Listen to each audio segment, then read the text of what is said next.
pada kesempatan ini kita patut bersyukur kepadanya, karena Tuhan memberikan kepada kita kesempatan untuk beribadah. Mari kita mulaikan ibadah kita pada saat ini dengan mengangkat kedua tangan kita di hadapannya. Sesungguhnya pertolongan kita ialah Tuhan yang menciptakan langit dan bumi dan segala isinya, dan tidak pernah Ia meninggalkan ciptaan tangannya yang selalu dipeliharakannya baik siang maupun malam. Turunlah damai sejahtera dari Allah Bapa dan dari Yesus Kristus Tuhan kita saat kita beribadah kepadanya. Amin.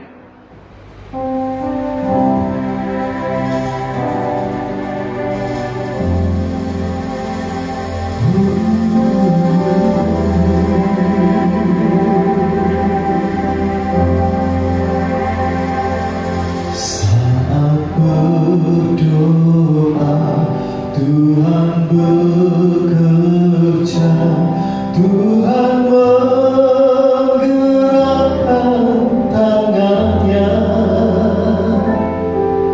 Doa melakukan yang tak mungkin bagiku.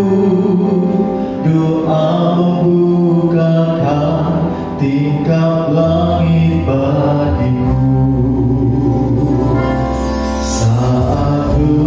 Berdoa, Tuhan bekerja, Tuhan menggerakkan tangannya. Doa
Selamat pagi, selamat beribadah kepada Tuhan.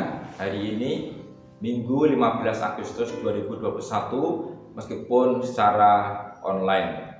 Bapak Ibu dan sekalian, hari ini renungan khotbah bertemakan penyembahan atau ibadah yang benar dalam Perjanjian Lama. Sebagai ayat pembuka akan dibacakan dari Keluaran pasal 24 ayat 6 dan 7. Keluaran pasal 24 ayat 6 dan 7, demikian firman Tuhan. Sesudah itu Musa mengambil sebagian dari darah itu, lalu ditaruhnya ke dalam pasu. Sebagian lagi dari darah itu disiramkannya pada mezbah itu. Diambilnyalah kitab perjanjian itu, lalu dibacakannya dengan didengar oleh bangsa itu, dan mereka berkata, segala firman Tuhan akan kami lakukan dan akan kami dengarkan.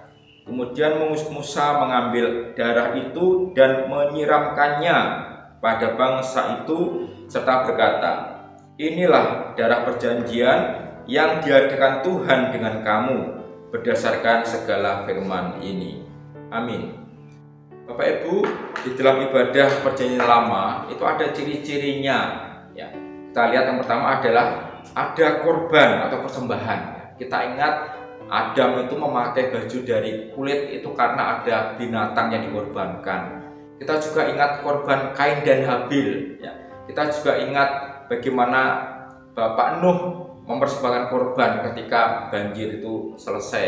Kita juga lihat Abraham juga mempersembahkan korban. Kemudian Ishak, Yakub, dan puncaknya adalah pada Musa yang tidak hanya mempersembahkan korban tapi juga membuat aturan-aturan bagaimana ibadah yang benar itu. Bapak dan saudara sekalian, di dalam pola ibadah Perjanjian Lama itu juga ada dibacakan doa-doa. Ada firman Tuhan yang disampaikan, ada puji-pujian yang dinaikkan. Itu adalah pola-pola ibadah bagaimana mereka menyembah kepada Allah yang hidup. Di dalam ibadah di dalam Perjanjian Lama itu juga diajarkan untuk bagaimana mereka memperingati hari-hari raya. Hari-hari raya adalah hari-hari di mana mereka mengingat akan karya Tuhan di tengah-tengah mereka. Jadi Tuhan yang Maha Kuasa itu hadir dalam sejarah, hadir dalam hidup mereka, menolong mereka. Itu mereka rayakan, mereka peringati sebagai hari-hari raya ibadah mereka. Jadi mereka diingatkan bagaimana Tuhan itu yang jauh di sana, yang tidak kelihatan itu hadir menemui, memberkati dan menolong mereka. Dari hari raya itu mereka akhirnya menamakan Tuhan, nama Tuhan sesuai dengan apa yang Tuhan kerjakan pada mereka. Misalnya ketika mereka disembuhkan Tuhan, maka mereka menyebut Tuhan adalah Allah yang menyembuhkan, ya. Ketika mereka perang menang, mereka berkata Tuhan adalah panji-panjiku. Ketika mereka menyelamatkan, Tuhan adalah keselamatanku. Ketika mereka diberkati, mereka dicukupkan, Allah yang mencukupkan, mereka berkata Allah El Shaddai. Jadi nama-nama Allah itu didasarkan dari pengalaman mereka bersama Tuhan di dalam kehidupan mereka. Nah, Bapak dan sekalian, untuk selanjutnya ketika zaman Musa, juga di dalam ibadah itu sudah diatur sedemikian rupa, yaitu bahwa ibadah itu tidak hanya secara rohani, tetapi juga dikaitkan dengan kehidupan sehari-hari. Soal makanan, soal perkawinan, soal sunat, soal hubungan sosial, ya, soal budaya, soal bagaimana mengatur ekonomi. Jadi ibadah itu dikaitkan dengan kehidupan sehari-hari, sehingga kehidupan sehari-hari itu mencerminkan bagaimana mereka beribadah. Nah, hal yang penting di dalam ibadah itu mereka dalam Perjanjian Lama adalah mereka itu memiliki sebuah keyakinan antara berkat dan kutuk. Kalau mereka taat kepada firman Tuhan, perintah Tuhan, maka dia diberkati. Tapi kalau dia melawan atau melanggar perintah Tuhan, mereka dikutuk. Jadi mereka hanya ada dua, berkat dan kutuk. Taat setia diberkati, tidak taat tidak setia akan mendapat kutuk dengan cara mereka dibuang ke bangsa-bangsa lain. Nah, jadi di dalam ibadah itu ada upahnya, Bapak Ibu. Ya, upah mereka atau tujuan mereka adalah mendapatkan berkat ataupun kutuk. Makanya orang-orang bisa melihat apakah ibadahnya itu benar atau tidak. Dia dari berkatnya, ya. Kalau berkatnya banyak, wah berarti dia memang sungguh-sungguh beribadah kepada Tuhan, taat pada firman Tuhan. Tapi kalau hidupnya tidak karu-karuan, maka dia kemungkinan adalah orang yang tidak taat, ya. Bisa mungkin tidak punya anak atau mengalami sakit, ya. Itu merupakan kutuk ketika dia tidak taat pada Tuhan. Nah, Bapak dan sekalian, di dalam ibadah berikutnya zamannya Musa juga dibentuk organisasi para imam, ya. Dan para imam ini juga menerima berkat dari jemaat yang hadir, ya. Jadi mereka bekerja khusus untuk melayani rumah Tuhan. Jadi mereka mendapat penghidupan dari pekerjaan itu melalui persembahan dari jemaat yang waktu itu adalah bangsa selain bangsa Lewi. Nah, Bapak-Ibu sekalian, di dalam Perjanjian Lama kira-kira demikian ibadahnya itu, ya. Jadi orang betul-betul waktu itu adalah mereka menyediakan khusus hari untuk beribadah, ya. Mereka khusus hari untuk beribadah pada Tuhan. Mereka menghentikan semua kegiatan mereka. Dan dalam ibadah itu ada banyak korban, ya. Ada korban keselamatan, ada korban syukur, ada korban penebus salah, ada korban nasar, ya. Jadi mereka menyembelih binatang itu sebagai ungkapan mereka bahwa mereka sedang berkorban beribadah pada Tuhan. Nah, pola-pola ibadah seperti ini, Bapak Ibu, itu yang dulu pernah dilakukan oleh pendahulu-pendahulu kita, ya. Bahwa mereka memberikan persembahan itu agar mereka diperkenan oleh Tuhan, agar dosanya diampuni dengan cara menyembelih binatang untuk menghapus dosa mereka. Nah, di dalam Perjanjian Baru, Bapak Ibu dan sekalian, tentu kita tidak seperti itu. Tetapi konsep yang utama adalah Allah yang sama itu akan menuntut pola penyembahan yang sama, yang identik. Nah, kalau di dalam Perjanjian Lama dulu, setiap orang beribadah, mereka harus mempersembahkan korban untuk menghapus dosa mereka. Nah, kita saat ini tentu tidak lagi seperti itu, Bapak Ibu. Kenapa? Karena dosa-dosa itu sudah ditebus oleh Tuhan Yesus. Jadi Tuhan Yesus itu adalah sebagai korban, sebagai mewakili domba yang disembelih itu. Kita yang percaya kepada Tuhan Yesus, sama saja kita telah melakukan ibadah dengan mengorbankan binatang zaman dulu, Bapak Ibu. Nah, ketika kita menerima Kristus sebagai Tuhan, Bapak Ibu, maka ibadah kita tidak lagi seperti dulu, ya, yaitu menyembelih kambing domba, tetapi justru kita ini tujuannya adalah agar kita ini mempersembahkan diri kita sendiri sebagai persembahan yang kudus, berkenan kepada Allah, seperti yang terus dalam Roma 12 ayat 1 sampai 2. Demikian firman Tuhan.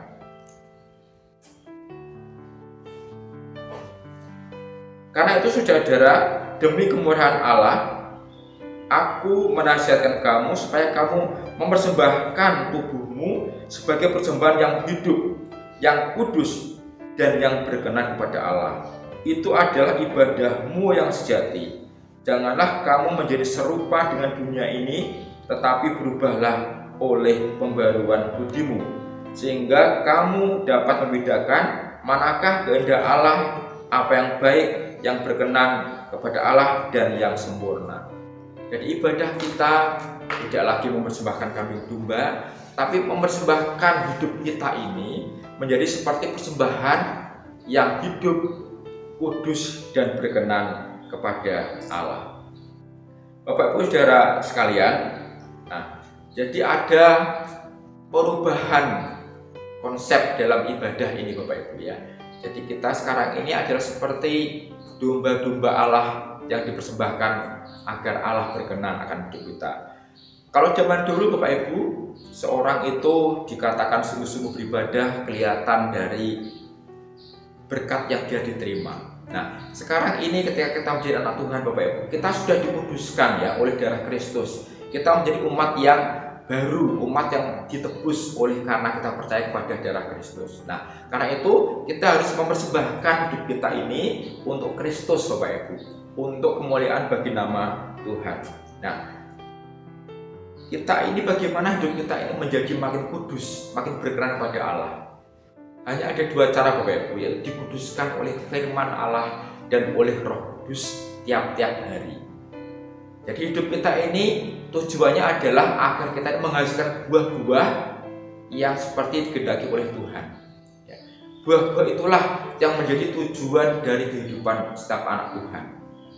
Ya, bukan lagi kesuksesan atau kekayaan, kemakmuran, nama yang baik, ya, ataupun juga kebahagiaan duniawi. Itu adalah nomor 2 setelah yang utama.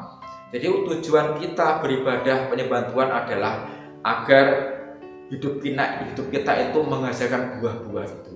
Dan buah-buah itu diperoleh ketika kita bergumul dengan firman Tuhan dan kita bergumul dengan Roh Kudus tiap-tiap hari. Lalu apakah kehidupan kita sehari-hari ini juga diberatkan Tuhan? Oh iya, Tuhan pun juga menjanjikan hal-hal yang duniawi juga. Misalnya Bapak Ibu, yang pertama misalnya orang yang menabur akan menuai. Artinya kalau kita menabur banyak, kita pun juga menuai banyak. Ada firman Tuhan mengatakan bahwa cari dulu kerajaan Allah dan kebenarannya, maka semuanya akan ditambahkan kepadamu. Semuanya hal-hal yang dikhawatirkan oleh orang-orang duniawi ini akan diberikan kepada kita sehingga kita berkecukupan. Juga ada etika 2 mil Bapak Ibu ya. Dikatakan bahwa kalau kamu disuruh berjalan 1 mil, berjalanlah 2 mil. Ini artinya apa? Tuhan mengajar kita agar kita memiliki etika kerja yang lebih daripada yang ditentukan oleh suatu orang atau perusahaan. Jadi kita memiliki etika positif Bapak Ibu. Pekerjaan yang kita lakukan lebih daripada yang seharusnya. Nah, kalau ada orang seperti ini pasti hidupnya akan berhasil, pasti dia akan mendapatkan banyak lebih daripada orang-orang lain. Dan juga Tuhan berjanji bahwa Tuhan akan memelihara kita. Dia tidak membiarkan kita yatim piatu, tetapi Dia akan menggendong kita sampai putih rambut kita. Bapak Ibu, di masa pandemi ini biarlah kita beribadah pada Tuhan dengan hidup sesuai dengan yang Tuhan firmankan. Bergumul dengan firman Tuhan dan minta pertolongan Roh Kudus agar hidup kita semakin hari semakin berbuah, semakin hari semakin kudus di hadapan Tuhan. Itu adalah tujuan ibadah kita yang sejati Bapak Ibu, yaitu menjadi serupa dengan Kristus. Bapak Ibu yang dikasihi oleh Tuhan, itulah perbandingan antara pola ibadah lama dan pola ibadah baru. Ibadah ini tetap sama tujuannya Bapak Ibu, karena kita menyembah Allah yang sama. Allah yang sama itu juga akan menuntut suatu pola ibadah yang sama. Yang lama dulu adalah dengan pengorbanan domba, yang baru adalah Kristus sudah menjadi penebus kita sehingga kita diselamatkan. Tujuan kita adalah agar hidup kita ini berbuah-buah untuk berbagai nama Tuhan. Yang lainnya itu akan ditambahkan kepada kita. Bapak Ibu, mari kita beribadah pada Tuhan dengan sungguh-sungguh, tidak hanya di dalam gereja, tapi juga di rumah dengan cara hidup bergumul dengan firman Tuhan dan Roh-Nya agar makin hari hidup kita ini makin berkenan kepada Allah. Itu adalah ibadah kita yang sejati Bapak Ibu, yaitu mempersembahkan diri kita ini agar menjadi serupa dengan Kristus, agar kita menjadi orang-orang yang disempurnakan, kudus dan tak bercacat di hadapan Tuhan. Bapak Ibu, di tengah-tengah masa pandemi ini, marilah kita percaya akan firman-Nya bahwa Allah menyertai kita, Allah menolong kita, Allah memimpin kita. Ya, Tuhan tidak pernah memberi segala sesuatu yang melebihi pencobaan yang melebihi kekuatan kita, dan Tuhan akan memberikan jalan keluar. Itulah janji Tuhan untuk kita orang-orang yang percaya kepada-Nya. Amin Bapak Ibu, selamat hari Minggu, selamat menikmati berkat kemurahan Tuhan sepanjang hari ini dan seterusnya. Amin, mari kita berdoa. Bapa Surgawi, terima kasih Tuhan renungan pada pagi hari ini. Kami bersyukur Tuhan kalau kami boleh mengenal Engkau, Allah yang telah menebus kami, yang telah menguduskan kami, sehingga hidup kami ini boleh berbuah-buah untuk bagi nama Tuhan.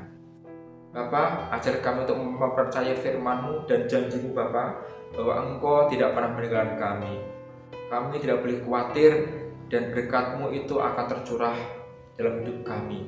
Ajar kami untuk bekerja lebih daripada yang seharusnya kami kerjakan. Ajar kami untuk menabur Tuhan, sehingga kami menuai pada waktunya.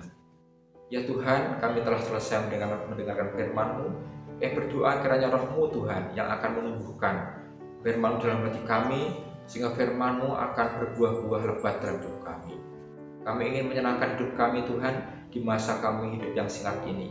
Kami ingin menjadi berkat bagi orang lain, dan hidup kami ini juga menjadi kemuliaan bagi nama Tuhan. Terima kasih Bapa, kami berdoa dan mengucap syukur pagi hari ini. Hanya dalam nama Tuhan Yesus Kristus kami berdoa. Haleluya. Amin. Tuhan Yesus memberkati kita semua. Baiklah, Bapak Ibu Saudara sekalian, setelah kita mengikuti acara ibadah online ini, mari kita akan kembali kepada kegiatan kita masing-masing.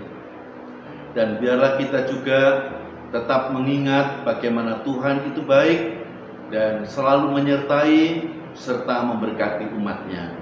Kita kembali mengangkat kedua tangan kita di hadapan Bapa kita. Maka sekarang Bapak Ibu Saudaraku yang dikasihi Tuhan, marilah kita kembali kepada aktivitas kita masing-masing. Dan biarlah wajah Allah menyinarimu di siang dan malam, dan engkau tampil bersinar, dan hatimu penuh sukacita. Dan biarlah berkat dari Allah Bapa, kasih dan sayang dari Tuhan Yesus Kristus, dan dalam pimpinan Roh-Nya yang kudus akan selalu menyertai engkau semuanya, mulai saat ini hingga Maranatha, Tuhan Yesus datang kembali pada kali yang kedua. Amin.